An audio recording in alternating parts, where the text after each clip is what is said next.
मुरादाबाद की तहसील कांठ के मथाना में राजकीय महाविद्यालय का हुआ शुभारंभ। पूर्व विधायक राजेश कुमार चुन्नू ने कहा, राजकीय महाविद्यालय मथाना में आज से छात्रों के पंजीकरण की शुरुआत हो गई।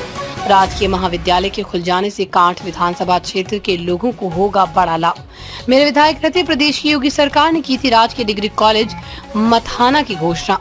इच्छुक छात्र छात्राएं समर्थ पोर्टल पर गुरु जम्भीश्वर विश्वविद्यालय मुरादाबाद के तहत रजिस्ट्रेशन कराकर रजिस्ट्रेशन फॉर्म के प्रति महाविद्यालय के कार्यालय में जमा करें। कार्यवाहक प्राचार्य डॉक्टर नजाकत हुसैन। खबर यूपी के जनपद मुरादाबाद की तहसील कांठ से है, जहां राजकीय महाविद्यालय मथाना में शैक्षिक सत्र 2025-26 के लिए प्रवेश प्रारंभ हो चुके हैं। महाविद्यालय में गुरुवार को कार्यवाहक प्राचार्य डॉक्टर नजाकत हुसैन सहित कुल 5 प्रोफेसर ने क्षेत्रीय उच्च शिक्षा अधिकारी बरेली कार्यालय में कार्यभार ग्रहण कर लिया। राजकीय महाविद्यालय मथाना श्री गुरु जम्भेश्वर विश्वविद्यालय मुरादाबाद से संबंध है। करोड़ों की लागत से बनी राजकीय महाविद्यालय की क्षेत्र को काफी आवश्यकता थी। इससे पूर्व यहाँ कोई भी राजकीय महाविद्यालय नहीं था। मुरादाबाद जनपद में भोजपुर के उपरांत मथाना में दूसरे महाविद्यालय के वर्ष 2025-26 शैक्षिक सत्र से गुरुवार को आज प्रारंभ हो गया। राजकीय महाविद्यालय मथाना में भोजपुर महाविद्यालय से स्थानांतरित होकर आए वाणिज्य विषय के प्रोफेसर डॉक्टर नजाकत हुसैन ने कार्यवाहक प्राचार्य के रूप में क्षेत्रीय उच्च शिक्षा अधिकारी कार्यालय बरेली में कार्यभार ग्रहण कर लिया। इनके अलावा राजकीय महाविद्यालय से स्थानांतरित होकर आए अंग्रेजी विषय के प्रोफेसर डॉक्टर संदीप गुप्ता राजकीय महाविद्यालय रामपुर से स्थानांतरित होकर आए। राजनीतिक विज्ञान के प्रोफेसर डॉक्टर नरेंद्र सिंह राजकीय रजा स्नातकोत्तर महाविद्यालय रामपुर से स्थानांतरित होकर आए। प्रोफेसर मुदीप सिंघल ने गुरुवार को मथाना महाविद्यालय का कार्यभार ग्रहण किया। कार्यवाहक प्राचार्य डॉक्टर नजाकत हुसैन ने बताया कि महाविद्यालय में 1-2 दिन के भीतर यहां लगभग 2 प्रोफेसर और कार्यभार ग्रहण कर लेंगे। उन्होंने बताया कि महाविद्यालय में स्नातक हेतु हिंदी, अंग्रेजी, अर्थशास्त्र, शारीरिक शिक्षा, समाजशास्त्र, राजनीतिक विज्ञान, इतिहास, मनोविज्ञान विषयों की शिक्षा की व्यवस्था है। उन्होंने बताया कि इस सत्र के लिए प्रवेश प्रारंभ हो चुके हैं। उन्होंने अभय केसरी को बताया कि इच्छुक छात्र छात्राएं समर्थ पोर्टल पर गुरु जम्भेश्वर विश्वविद्यालय मुरादाबाद के तहत रजिस्ट्रेशन कराकर रजिस्ट्रेशन फॉर्म की प्रति महाविद्यालय के कार्यालय में जमा कर दें।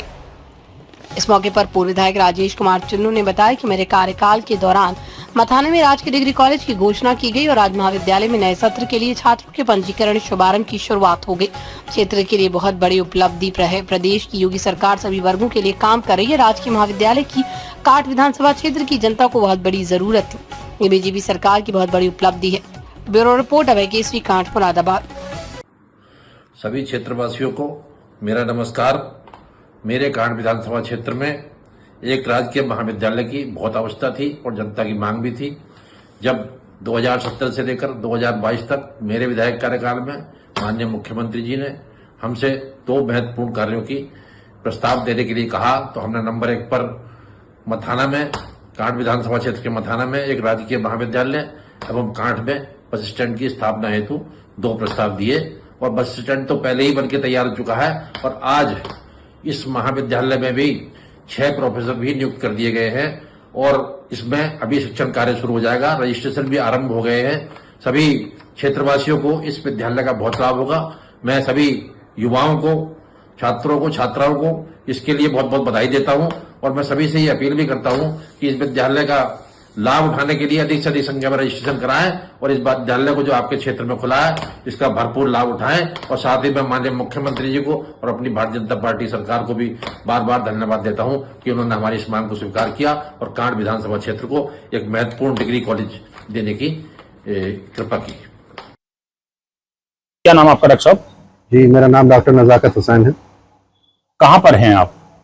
राजकीय महाविद्यालय मथाना, कांठ, मुरादाबाद, जो कि शासन ने अभी नया महाविद्यालय खोला है, वहाँ पर हमारी नियुक्ति वाणिज्य प्रवक्ता के पद पर की गई है। क्योंकि मैं जो नियुक्ति अभी की गई है, ट्रांसफर हुए हैं, उसमें मैं सीनियर हूँ, तो फिलहाल मेरे पास इंचार्ज प्रिंसिपल का भी दायित्व है। डॉक्टर साहब, आपके साथ साथ कितने लोगों की और यहाँ पर नियुक्तियाँ हुई हैं? मेरे अलावा 5 लोगों का और ट्रांसफर किया गया है, जिनमें से मेरे अलावा 3 लोगों ने कार्यभार ग्रहण कर लिया है और 2 लोग और अभी 1-2 दिन के अंदर कार्यभार ग्रहण करने वाले। क्या क्या नाम है उनके, थोड़ा बताना चाहेंगे? मेरे अलावा डॉक्टर संदीप कुमार गुप्ता अंग्रेजी में है जी, doctor Narendra Singh political science में है जी, डॉक्टर मुदीप सिंघल फिजिक्स में है, जिन्होंने चार्ज ले लिया है, और डॉक्टर नौमी प्रिया वो सोशियोलॉजी में अभी चार्ज लेना बाकी है, और डॉक्टर रविंद्र कुमार है वो जूलॉजी में अभी चार्ज लेंगे। तो डॉक्टर साहब, आज जो है एक तरह से कॉलेज जो है स्टार्ट हो गया है, मतलब जी जी महाविद्यालय। कौन कौन से सब्जेक्ट यहाँ पर हैं? यहाँ बीए में हिंदी, अंग्रेजी, history, economics, political science, sociology, physical education और साइकोलॉजी है। और बीएससी में physics, chemistry, math, biology, botany और बीकॉम तो नॉर्मल पेपर जो सब हैं वो होते ही हैं, वो यहाँ पर हैं। और स्नातक प्रथम वर्ष में यानी बीकॉम प्रथम वर्ष, बीए प्रथम वर्ष और बीएससी प्रथम वर्ष में प्रवेश की प्रक्रिया हम प्रारंभ कर रहे हैं। उसके लिए अधिक से अधिक प्रवेश हो, उसके लिए हम जनसंपर्क अभियान चला रहे हैं, डोर टू डोर मुलाकातें भी कर रहे हैं और प्रेस के लोगों से भी हमने बात की है, प्रेस के माध्यम से भी अपनी बात पहुंचा रहे हैं और व्हाट्सएप ग्रुप के माध्यम से अपनी बात को पहुंचाने की कोशिश कर रहे हैं। डॉक्टर साहब, जो आपका बीए है, क्या फीस रहने वाली है, क्योंकि बच्चे पूछते हैं? बीकॉप की जो शासन द्वारा निर्धारित होती है वही फीस यहाँ पर रहेगी। वो सब्जेक्ट के अनुसार थोड़ी परिवर्तित हो जाती है। नॉर्मली 1,500 से 2,000 रुपए से लेकर 2,000 रुपए की रेंज में पूरे साल के बीए के फीस नॉर्मली रहती है। और बीएससी की फीस क्या रहेगी डॉक्टर साहब? एक प्रैक्टिकल फीस पर लगभग 300 रुपए का डिफरेंस आ जाता है जी। तो अगर 2 प्रैक्टिकल होते हैं तो 600 रुपए का डिफरेंस लगभग, और 3 प्रैक्टिकल है तो 900 रुपए का डिफरेंस उसमें फीस में लगभग आ जाता है। ये कुछ कम या कुछ ज्यादा हो सकता है। बीकॉम में लगभग 1400-1500 रुपए फीस मतलब रहेगी पूरे साल। क्या संदेश हमारे चैनल के माध्यम से आम लोगों को आप देना चाहते हैं? संदेश ये है कि इस क्षेत्र का ये पूरी तहसील का पहला राजकीय महाविद्यालय है, बल्कि मुरादाबाद जनपद का ये दूसरा राजकीय महाविद्यालय है। और मैं चाहूँगा कि यहाँ के स्थानीय जो छात्र छात्राएं हैं और अभिभावक हैं इससे लाभ उठाएं, अपने बच्चों को इसमें एडमिशन कराएं और इसका अधिक से अधिक लाभ उठाएं और शिक्षित हो। और जो हमारी सरकार की जो मंशा है, शिक्षित भारत समृद्ध भारत की कल्पना को साकार करने में अपना योगदान दें। अच्छा डॉक्टर साहब, प्राइवेट कॉलेज बहुत सारे हैं, कैसे आप सर्वाइव करेंगे फील्ड में? हमारे लिए सर्वाइव करना मुश्किल काम इसलिए नहीं है, क्योंकि हमारे यहाँ फीस जो है वो जो शासन निर्धारित करता है वही रहती है और कोई अनावश्यक शुल्क बच्चों से किसी भी नाम पर नहीं लिया जाता और न ही किसी तरह का आर्थिक उत्पीड़न शिक्षकों, उनका छात्राओं का या उनके गार्जियंस का किया जाता है। तो हम समझते हैं कि इस बात को छात्र छात्राएं, उनके अभिभावक समझेंगे और हमारा सहयोग करेंगे।